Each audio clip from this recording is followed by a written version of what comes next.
Hello friends, कैसे हैं आप सब। हंसते रहिए, मुस्कुराते रहिए। Welcome back to my channel Anjali's beautiful life में आपका स्वागत है। और आज आप सोच रहे हैं कि मैं आपको ये क्या दिखा रही हूँ। जी हाँ, ये बच्चे का कोचिंग सेंटर है जहाँ पर वो कोचिंग जाता है। और ऐसा क्या काम आ गया मुझे जल्दबाजी में कि इसको मुझे यहाँ से लेना पड़ा। जी हाँ, मुझे कुछ काम था मार्केट में और बहुत जल्दी से मुझे सब कुछ शॉपिंग करनी थी। और मैं बेटे को आवाज़ दिए जा रही थी कि जल्दी से आओ, लेकिन वो अपने दोस्तों में ही मगन था। जी हाँ, मैं आ गई जोधपुर स्वीट्स में। और यहाँ की मिठाइयाँ तो आप लोगों को पता ही है कि कितनी ही टेस्टी होती हैं। तो मुझे कुछ इस तरह से विज़िट करना था। वैसे तो आपने इंट्रो में देख ही लिया होगा। और फिर मैं आ गई 15 AD में। और इस तरह से मुझे कुछ स्नैक्स चाहिए थे, जिसमें से मैंने लिया टूटी फ्रूटी केक और कुछ मफ़िन्स लिए। और मैंने इनसे पूछा कि क्या छोटी साइज़ के मफ़िन्स मिल जाएंगे। बोला नहीं। और क्योंकि मैं जा रही थी कश्मीर, अचानक से सडन प्रोग्राम बना, तो मैं बहुत ही मतलब एकदम से नहीं तैयारी कर पाई। और हमारे बड़े बुजुर्ग कहते हैं कि कहीं जाओ तो कुछ ना कुछ साथ लेके ज़रूर जाओ। खाली पेट नहीं जाना चाहिए। अगर छोटा भी ट्रैवल है और अब बड़ा है, काफ़ी दिनों का है, तो उसमें आपको ध्यान रखना है कि ऐसी चीज़ ले जाएं जो एक तो प्योर वेजिटेरियन होते हैं ना, उनके लिए बहुत सारी समस्याएं होती है। हर चीज़ उन्हें सोच समझ के खानी होती है, कहाँ पे कैसा खाना है। और जब आप स्पेशली बच्चों के साथ हों तो काफ़ी चीज़ों का आपको ध्यान रखना पड़ता है। वही सोच के कुछ मैं जल्दबाजी में फटाफट आई। और क्योंकि हम जा रहे थे कश्मीर, और कश्मीर में आपको पता है ठंडा मौसम होता है, तो मुझे कुछ बच्चों के लिए इनर्स वगैरह भी लेने थे। तो मैंने कहा तो मुझे इन्हें ले जाना तो बहुत ज़रूरी था। ये तो आने को भी तैयार नहीं थी। अब छोटा बेटे का दिल आ गया कि मुझे कुछ इस तरह से लेना है। तो अब आ गए हैं हम जोधपुर के एयरपोर्ट पे। जी हाँ, हमारी 8:30 बजे की फ़्लाइट थी और हम काफ़ी जल्दी उठ गए थे सुबह। क्योंकि आपको पता है कि जब आपकी फ़्लाइट होती है तो और आपको कहीं जाना होता है तो शायद आपको प्रॉपर नींद भी नहीं आती है। और मैं इतनी गहरी सांसें ले रही थी कि फटाफट सारा काम फ्री करके, आपको बहुत सारी चीज़ें ध्यान रखनी होती है जब आप घर से बाहर निकल रहे होते हैं कि हमने गैस की टंकी बंद की है कि नहीं, गीज़र ऑफ है कि नहीं, सारा मैनेज करना, दूध वाले को मना करना, ये सब काम।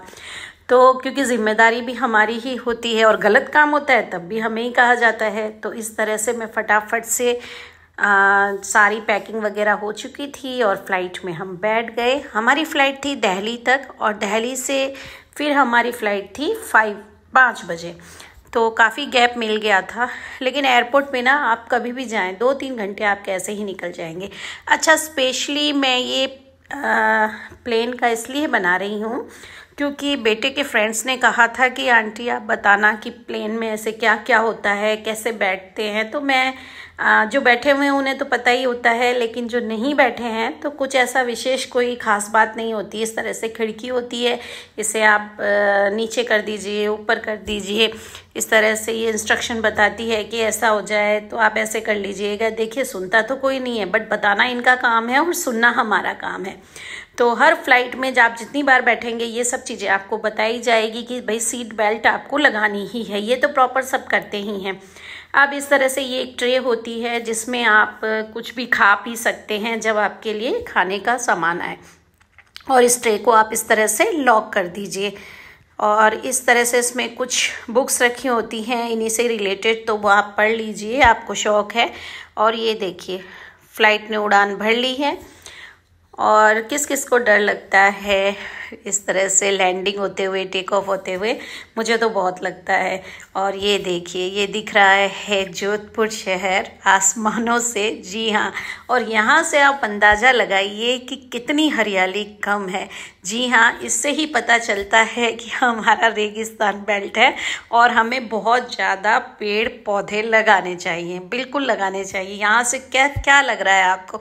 मुझे तो बिल्कुल सूखा हुआ लग रहा है, कहीं भी कुछ नज़र नहीं आ रहा है।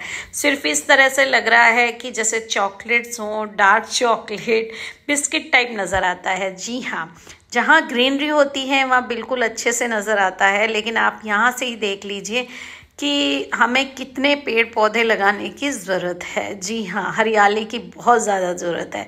और इस तरह से ये एक वोमेट का पाउच भी आता है, जिन्हें नहीं पता हो सीट के पीछे ही रखा रहता है, और इसे मैं अपने साथ ले लूँगी इसलिए क्योंकि कभी भी कार में कहीं भी ट्रैवल कर रहे हो ना, तो एकदम से वोमिट आए तो आप इसमें कर सकते हैं, और प्लेन में भी कर सकते हैं। तो इस तरह से उसी सीट के पीछे वोमिट पाउच भी होता है। और ये आ गया पनीर टिक्का सैंडविच। जी हाँ, मुझे स्पेशली बिल्कुल खाना पसंद नहीं है यहाँ पे, मतलब प्लेन का खाना मतलब नहीं पसंद था। टेस्टी, इसमें कोई डाउट नहीं है। और ये पीटा ब्रेड और हमस है जो बच्चे के लिए था, और इसमें कोको कोला थी। मैंने कहा ये तो मैं पी लूँगी। फिर हस्बैंड ने कहा नहीं, तुम कुछ खाओ तो सही रहेगा। पता नहीं मेरा कैसा हो जाता है प्लेन में कि मुझे अच्छा नहीं लगता। फिर भी मैंने मुंह बिगाड़ते हुए ना इसको 1-2 बाइट करके बच्चों को दे दिया। मैंने कहा तुम लोग खा लो। और इस तरह से हमारा ये बच्चे आपस में कोई भी बच्चे वो लड़ते झगड़ते हैं। और ये देखिए ये टिश्यू पेपर, और इसमें इतना अच्छा लिखा हुआ था कि दाने दाने पे लिखा है खाने वाले का नाम। बड़ा अच्छा मुझे लगा, और वास्तव में यही होता है। अब हम धीरे धीरे आने लगे हैं दिल्ली, और ये देखिए यहाँ पे फिर भी हमें ग्रीनरी नज़र आ रही है। काफ़ी अच्छी ग्रीनरी थी।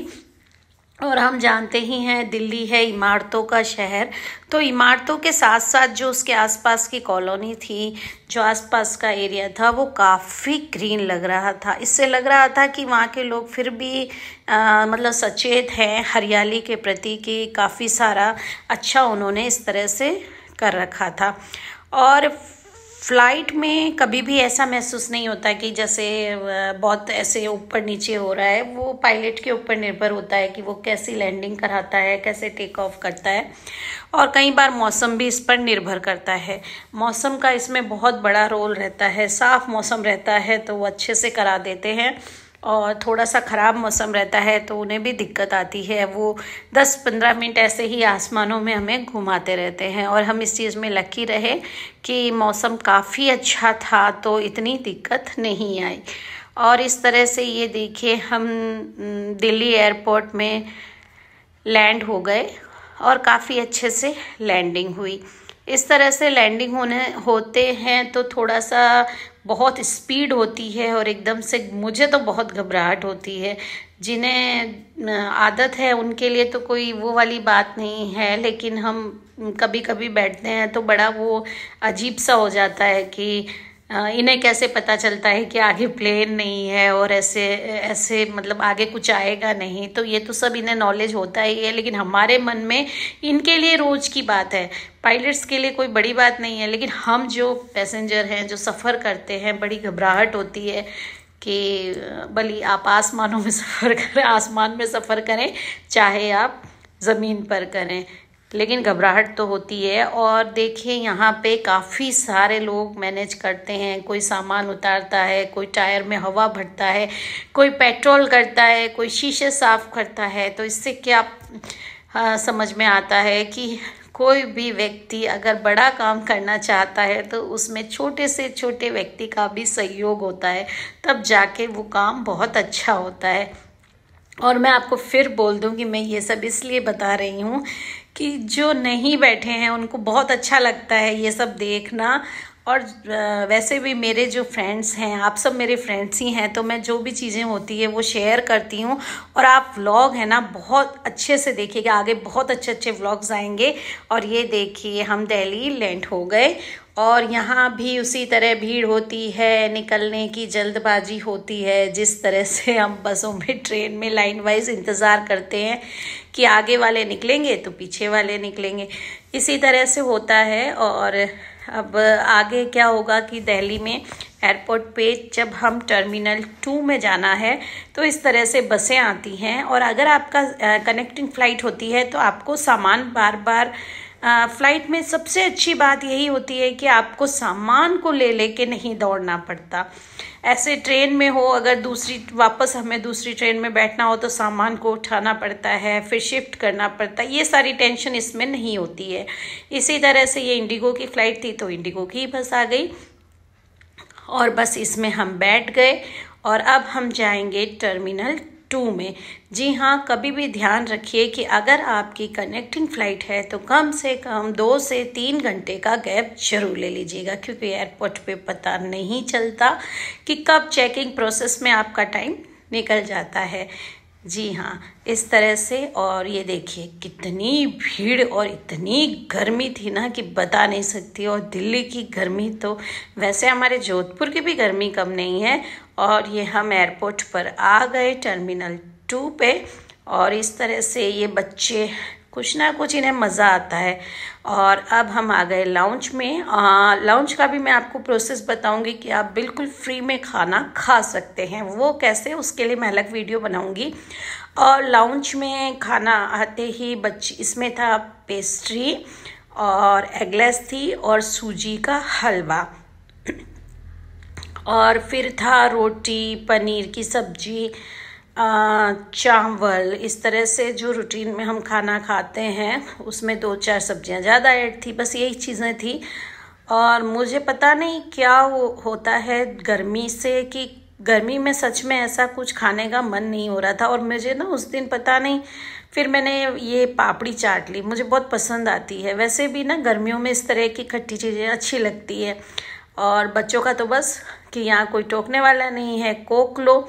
और यहाँ पे ना आप अनलिमिटेड ले सकते हैं, जितनी आपको कोक लेनी है आप ले सकते हैं, लेकिन ये आपको ओपन करके देंगे, बंद करके नहीं। और ये छोटे बेटे को मज़ा आ रहा था कि आपके लिए मम्मा चाय बना दूँ, डैडी आपके लिए कॉफ़ी बना दूँ। तो बच्चों को ना इस तरह की चीज़ें बहुत अच्छी लगती हैं। इस तरह से उसे बहुत मज़ा आ रहा था कि कभी पूछ रहा था मम्मा आपके लिए चाय बनाऊं, कभी कह रहा था डैडी आपके लिए कॉफ़ी बनाऊं। तो बच्चों को अच्छा लगता है नई नई। और जबकि इस तरह की मशीन उसने कभी यूज़ भी नहीं की थी, लेकिन उसने एक बार में ही किसी को देखा और बार बार कह रहा था मम्मा मैं आपके लिए इस तरह से बनाता हूँ, अब आप कौन सी टी पियेंगी, इसमें मसाला पियेंगी, दार्जिलिंग टी पियेंगी। मैंने कहा बेटा मेरे लिए तो मसाला बना दो। और एक बनाने के बाद वो कह रहा था मम्मा वापस बनाऊं। मैंने कहा भाई एक ही पी लूँ वो बहुत है, मुझे मशीन की चाय कॉफ़ी कुछ भी पसंद नहीं है। मुझे तो हमारी देसी चाय जो बनती है वही पसंद है। इस तरह से फिर वो डैडी के लिए, अपने डैडी के लिए कॉफ़ी बना लाया और बार बार कह रहा था आपके लिए और लाऊं। मैंने कहा नहीं भाई हमें नहीं चाहिए, तुम्हें जो चाहिए तुम खा लो पी लो, हमें डिस्टर्ब मत करो। इस तरह से फिर वापस वो कह रहा था लाओ मैं बनाता हूँ अच्छे से अब आपके लिए। उस समय क्या उसने गर्म दूध प्रॉपर नहीं किया था तो वो इतना चाय अच्छी नहीं बनी थी। वापस से उसने कहा मैं आपके लिए वापस से बनाता हूँ और अब मैं अच्छे से बनाऊँगा तो आप ज़रूर पी लीजिएगा। मैंने कहा ठीक है भाई ये बना रहा है तो बच्चों को मना भी नहीं करना चाहिए। इस तरह से वो कॉफ़ी बना रहा है। और बच्चों को ना ये सब चीज़ें करने से ना तो हमें मना करना चाहिए और ठीक है उसने समझाना भी चाहिए कि वेस्ट ना करें, पर सीखने को भी मिलता है बच्चों को कि उन्हें अच्छा लगता है कि चलो कम से कम यहाँ तो हमें रोका टोकी नहीं हो रही है, हम इस तरह से खुद बना रहे हैं, खुद सीख रहे हैं।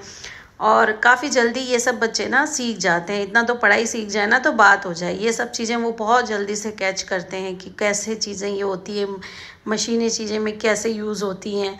अब इस तरह से उसने मेरे लिए मसाला टी बनाई जिसे मज़ा आ गया। मतलब मसाला इतना अच्छा था ना कि चाय मशीन की थी लेकिन फिर भी, और जो चाय के शौकीन है ना। और मैंने इस तरह से, बच्चे ने कहा मैं पास्ता खा लूँगा और मैंने सिर्फ सैलेड और इतना थोड़ा सा पास्ता 2-3 मैंने टेस्ट किए।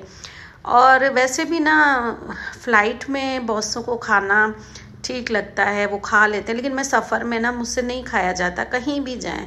लेकिन हमें भूखे भी नहीं रहना चाहिए क्योंकि ज़्यादा भूखे रहने से आपको गैस बन सकती है, आपकी और ज़्यादा तबीयत ख़राब हो सकती है, जैसे आपको वोमिट आ सकती है। तो थोड़ा थोड़ा खाते रहना चाहिए, भले 1 बाइट करें 2 करें, जो भी आपको अच्छा लगे। और ये इस तरह से आगे बच्ची थी, बहुत प्यारी थी और काफ़ी अच्छे से मुझसे हंस रही थी, मुस्कुरा रही थी, मैं भी उससे मस्तियाँ कर रही थी। और आ गए बादलों को शहर में। और आप वीडियो ज़रूर देखिएगा आगे हम कहाँ पहुँचते हैं। और अच्छे से लाइक करें, कमेंट करें और ज़्यादा से ज़्यादा वीडियो शेयर करें, क्योंकि मैं आपके लिए बहुत अच्छे अच्छे से वीडियो लेके आऊँगी।